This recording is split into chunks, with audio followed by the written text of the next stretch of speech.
আসসালামু আলাইকুম ভিউয়ার্স, আশা করি আলহামদুলিল্লাহ আপনারা সবাই ভালো আছেন। আল্লাহর রহমতে আমরাও ভালো আছি। আজকে আপনাদেরকে আমি খুব মজার একটা রেসিপি করে দেখাবো। এর নাম হচ্ছে পিঠা। এটা হাতে কাটা সেমাই ও পুলি পিঠা, দুধ পুলি পিঠা। এটা বানানোর জন্য আমি চালের গুঁড়ার একটা কাই করে নিচ্ছি। এখানে আমি 2 কাপ পরিমাণ পানি দিয়েছি এবং পরিমাণ মতো লবণ দিয়েছি। বলক এসে যাওয়ার পরে আমি এখানে 3 কাপ পরিমাণ চালের গুঁড়া দিয়েছি। এটা ফ্রোজেন করা চালের গুঁড়ো। আঁচটা বাড়িয়ে দিয়ে আমি ঢেকে দিয়েছি এবং অপেক্ষা করছি বলক আসা পর্যন্ত। দেখুন ভিউয়ার্স, পানিটা ভালোভাবে বলক এসে যাচ্ছে। যখন চালের গুঁড়াটা সম্পূর্ণ ঢেকে যাবে পানি দিয়ে, তখন আমি ঢাকনাটা তুলে ভালোভাবে নেড়ে নেব।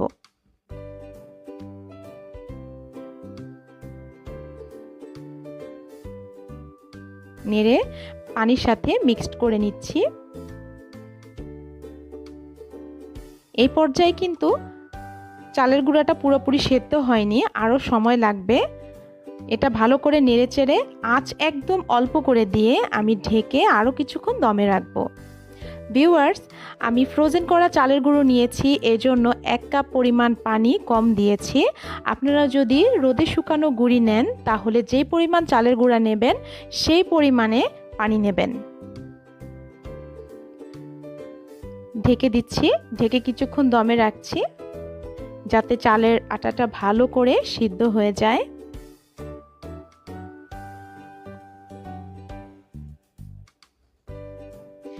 ঢাকনা তুলে এবার ভালো করে নেড়েচেড়ে দিচ্ছি। চালের আটাটা সিদ্ধ হয়ে গেছে। ভালোভাবে একটু নেড়ে মিশিয়ে আমি এটা গরম অবস্থায় নামিয়ে ভালো করে মথে নিব। আমি বড় একটা ডিশে এভাবে গরম অবস্থায় সম্পূর্ণ চালের আটাটা ঢেলে নিয়েছি এবং নর্মাল পানিতে হাত অল্প অল্প ভিজিয়ে এভাবে ভালো করে মথে নিচ্ছি। ভিউয়ার্স, অবশ্যই চালের রুটি বানালে অথবা চালের গুঁড়ার পিঠা বানালে আপনারা গরম গরম অবস্থায় এভাবে ভালো করে মথে আটাটা সফট করে নেবেন, তাহলে পিঠাটা খুব সুন্দর সফট হবে। দেখুন, যখন হাতে বেশি গরম লাগবে, গরমটা সহ্য না হবে, তাও সে পর্যায়ে অল্প অল্প হাতটা পানি দিয়ে ভিজিয়ে নেবেন। বেশি পানি দেবেন না, বেশি পানিতে হাত ভেজালে আটাটা নরম হয়ে যাবে।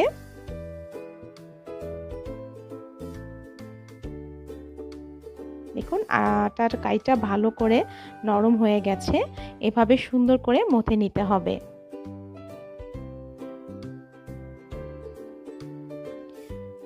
আমার কাইটা ভালো করে মথা হয়ে গেছে, এক সাইডে রেখে দিচ্ছি। এবার পুলি পিঠার জন্য আমি একটা পুর রেডি করে নিচ্ছি। এখানে আমি লিকুইড খেজুরের গুড় নিয়েছি 1/2 কাপ পরিমাণের এবং একটু গরম করে দিয়ে দিচ্ছি ফ্রেশ কোরানো নারিকেল 1 কাপ পরিমাণ। এটা ভালোভাবে জাল করে ভেজে নিচ্ছি। এটা বেশি জাল করার প্রয়োজন নেই, আমি নেড়েচেড়ে ভালো করে একটু ভেজে নিচ্ছি।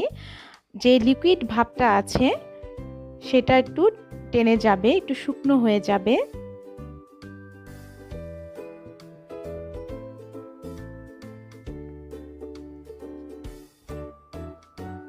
দেখুন, পানিটা বলক আসছে। শুকিয়ে গেলেই আমি নামিয়ে ফেলবো। দেখুন, নারিকেলের পুরটা হয়ে গেছে, নামিয়ে রাখছি। এদিকে আমি পুলি পিঠার জন্য ছোট ছোট করে পুলি পিঠা বানিয়ে নিচ্ছি। এভাবে অল্প পরিমাণে খামি নিয়েছি, নিয়ে হাতের আঙ্গুলের সাহায্যে এভাবে 4-5টা পাতলা করে দিচ্ছি এবং মাঝখানে মোটা রাখছি। পরিমাণ মতো নারিকেলের পুর দিয়ে দিয়েছি। ভিউয়ার্স, আপনারা বেশি পরিমাণে নারিকেলের পুর দেবেন না, তাহলে পিঠাটা সেদ্ধর সময় ফেটে যাবে। এবার দেখুন, আঙ্গুলের সাহায্যে পিঠার 4-5টা মুখটা ভালো করে সিল করে দিচ্ছি। এবার আঙ্গুলের সাহায্যে এভাবে দেখুন চেপে চেপে আমি ডিজাইনটা করে নিচ্ছি। ভিউয়ার্স, আপনারা যদি ডিজাইনটা করতে না পারেন অথবা করতে না চান, তাহলে ভালোভাবে এভাবে চেপে মুখটা সিল করে দিলেই হবে। আপনাদের সুবিধার্থে আমি আরেকবার দেখিয়ে দিচ্ছি। অল্প পরিমাণে খামি নিয়েছি, নিয়ে এভাবে 4-5টা আঙ্গুলের সাহায্যে পাতলা করে নিচ্ছি এবং মাঝখানে মোটা রাখছি।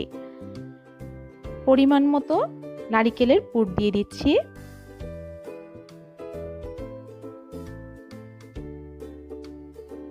এবার এভাবে চেপে চেপে আমি পিঠার মুখটা সিল করে দিচ্ছি। চেষ্টা করলে ইনশাল্লাহ আপনারাও পারবেন এই ডিজাইনটা করতে। কয়েকটা পিঠা বানালেই শিখে যাবেন। দেখুন, এভাবে আমি সবগুলো পুলি পিঠা বানিয়ে নিচ্ছি।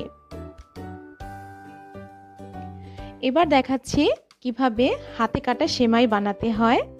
আমি এভাবে অল্প অল্প করে কামি নিয়ে নিচ্ছি। সবগুলো এক সাইডে রেখে একটা এভাবে লম্বা করে সেমাই কাটার জন্য রেডি করে নিচ্ছি। শুকনো আটা দিয়ে ছিটিয়ে সেখানে রেখেছি এবং হাতের তালুর সাহায্যে অল্প অল্প করে কেটে নিয়ে এভাবে সেমাই বানিয়ে নিচ্ছি। ভিউয়ার্স, আপনারা চেষ্টা করলে অবশ্যই পারবেন। ভালোভাবে দেখুন।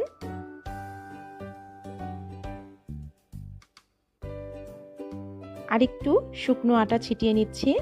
দেখুন, হাতের তালুর সাহায্যে অল্প অল্প ছিঁড়ে এভাবে বানিয়ে নিচ্ছি। দেখুন, এভাবে আমার পিঠাগুলো সব বানানো হয়ে গেছে এবং পুলি পিঠাগুলো বানানো হয়ে গেছে। ভিউয়ার্স, আপনারা এই পিঠা বানাতে গেলে অবশ্যই পিঠাগুলো বানানোর পরপরই পিঠাটা সেদ্ধ করার পর্যায় করবেন, কারণ এই পিঠাগুলো বেশিক্ষণ বানিয়ে খোলা বাতাসে রাখলে পিঠাগুলো ফেটে যাবে। তাই একদিক দিয়ে পিঠাটা বানানো হয়ে গেলেই সাথে সাথে দুধের সাথে জাল দিয়ে ফেলবেন। আমি এখানে পরিমাণ মতো খেজুরের গুড় নিয়েছি, আমি লিকুইড গুড়টা নিয়েছি এবং পরিমাণ মতো পানি দিয়েছি। ভিউয়ার্স, আপনি কেমন মিষ্টি খাবেন সেটা বুঝে এখানে গুড় দিতে পারেন। অপেক্ষা করেছি জাল আসার জন্য। পুরোপুরি বলক এসে গেছে। সেই পর্যায়ে দিয়ে দিচ্ছি 2টো এলাচি, 2টো দারচিনি এবং একটা তেজপাতা। ভালোভাবে জাল করে নিচ্ছি ততক্ষণ পর্যন্ত যতক্ষণ না মশলার ফ্লেভারটা বের হচ্ছে।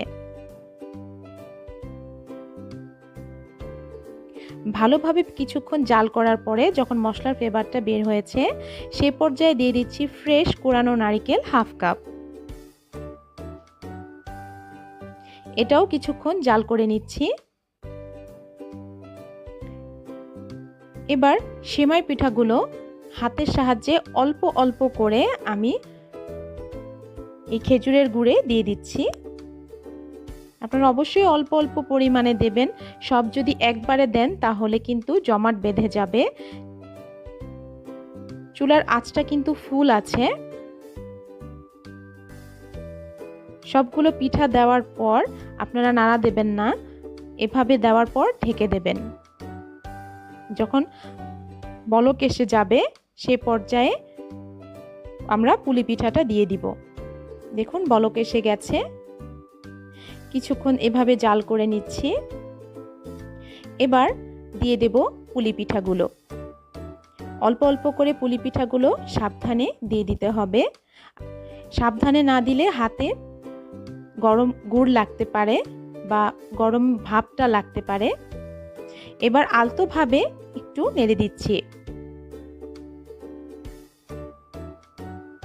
নেড়ে দিয়ে জালটা বাড়িয়ে দেওয়াই আছে। এবার ঢেকে দিব।